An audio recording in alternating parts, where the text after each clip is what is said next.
Welcome back mga ka-auntie sa aking kusina, mga ka-angkol sa kusina ni Aling Amay, mga kabalay. Ayan, meron tayo ngayon lulutuin. Konti lang tong pork na to, ito ay ribs, yung long ribs. Titimplahan lang natin to ng timplang barbecue. Okay, welcome back sa aking channel, sa aking balay. Ayan, at tayo timplahan natin to, i-marinate muna natin para mas malasa. Okay, may yung long ribs, hinati kong ganyan, ayan o. 6 na piraso ito. 6. Marinate natin yan. Lagyan natin muna ng konting asin. Konting asin. Kamay ang gamit ni Aling Amay.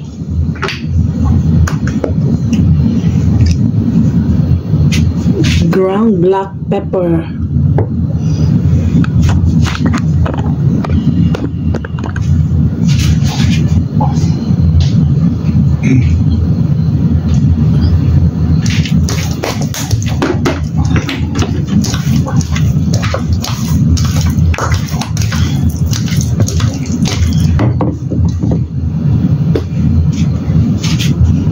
Garlic powder.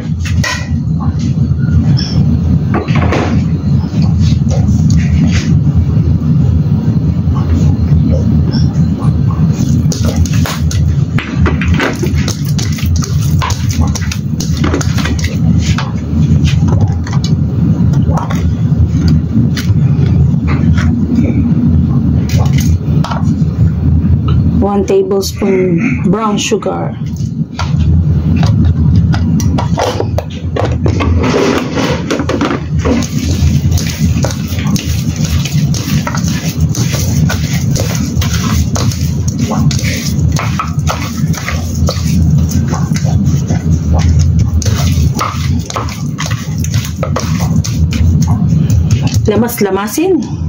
Lamas-lamasin para mas malasa. Ayan. Meron ako dito mga ketchup ng McDo. Ayan. O diba? Hindi yan masasayang. Gagamitin natin.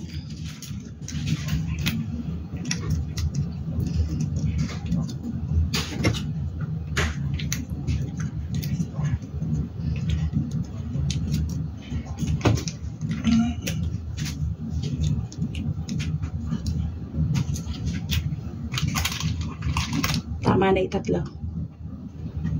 Meron tayong lemon. Yan, lagyan natin ng bali isang slice lang actually ito ng lemon. Nagkamali lang ako ng cut. Isang slice ng lemon. Ayan, pampaalis ng langsa ng ating karne. Pagkatapos niyan, almost ready na yung ating marinated na pork. Yan. Pag tayo nagluluto, palaging malinis ang ating kamay. This time, lagyan natin ng oyster sauce. Ayan. 1 tablespoon lang ng oyster sauce. Okay na yan. Pero kung madami yung pork nyo, dagdagan nyo pa yung oyster sauce.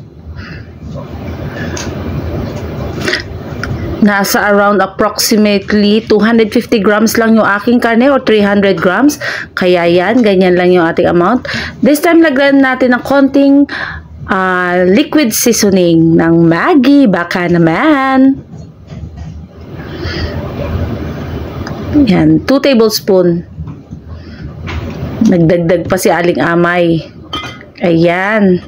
Then, mix lang nating mabuti. Mix na make sure lahat ng ating inilagay na pampalasa ay well combined at madidistribute sa ating mga karne.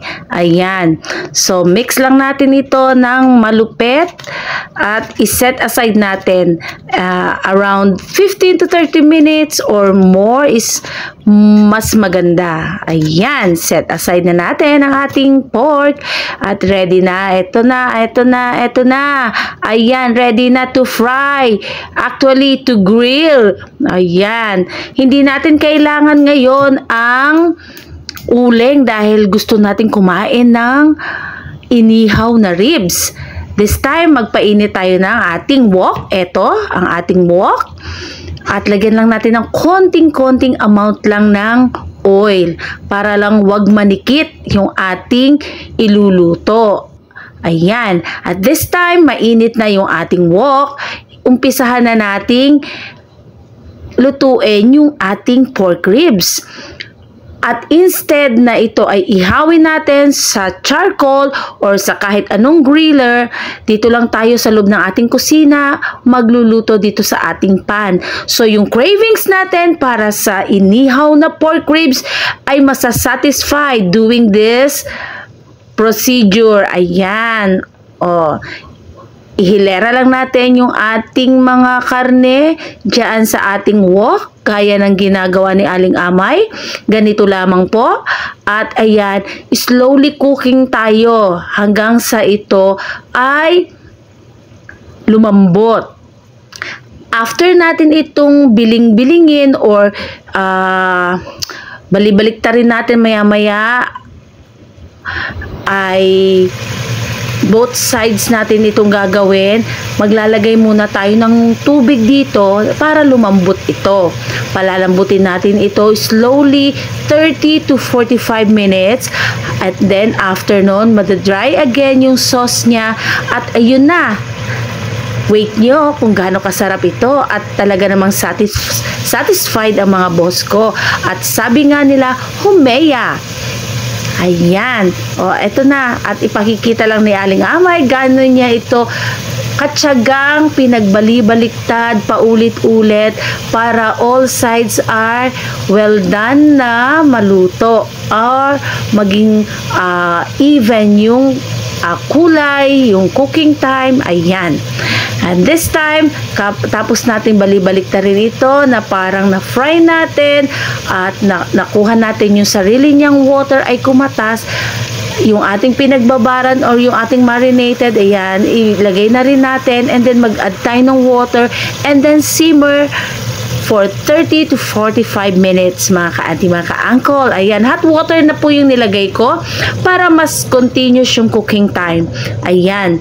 So, and then, takpan lang natin yan at balikan natin pagka siya ay ayan, diba? Binalikan natin ngayon ang ating pork at ayan na siya, pero hindi pa siya luto, mga ka-auntie, mga ka-uncle, mga kabalay. Balik-baliktarin pa rin natin yan para both sides ay lumambot.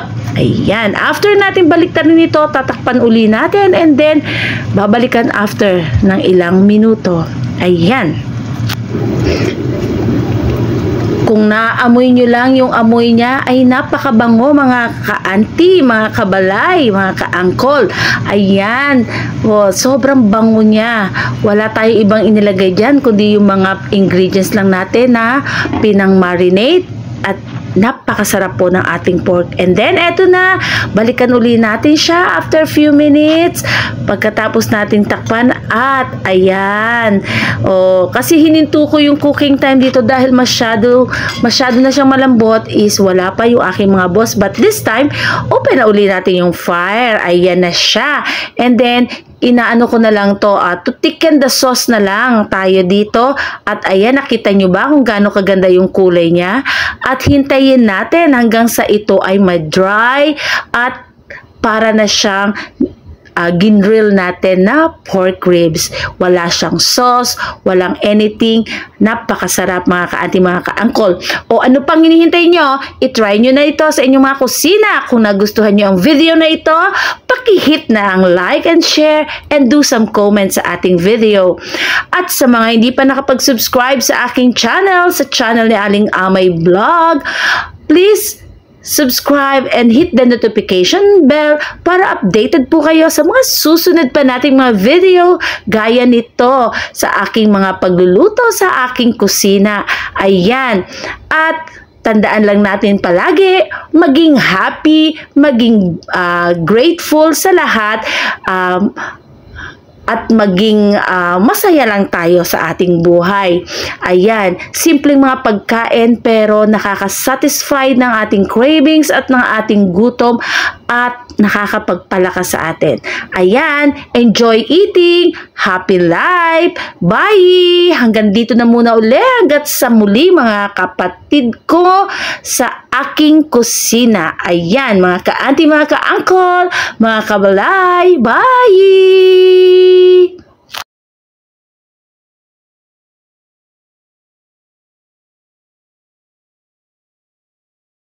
Plating na lang natin to at ready to eat na ang ating barbecue. Ayan, yummers. O, paano mga ka-auntie, mga ka-uncle, mga kabalay? Happy life! God bless us all and enjoy life lang lagi. Happy eating! Ayan! Thank you!